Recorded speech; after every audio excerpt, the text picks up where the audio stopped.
طبعا كلنا اخدنا العادية وكلنا عايزين نشتري بيها حاجات تكون اقتصادية وكمان تكون حجمها كبير وكمان تكون فعالة. عايزة اقول لكم النهاردة انا جايبه لكم بادي لوشن مصري وريحته تحفة وكمان ترطيبه حلو قوي.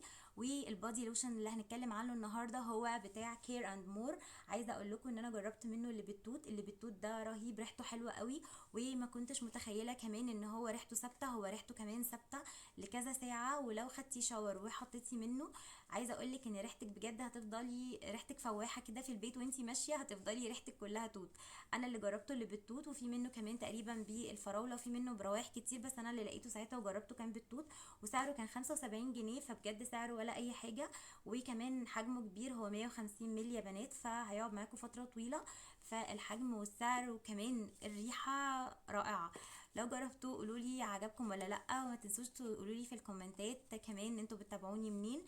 لو عجبكم الفيديو متنسوش تعملوا لايك وفولو وشير، وكمان تتابعوني علشان يوصلكم كل جديد انا بقدمه. باي باي.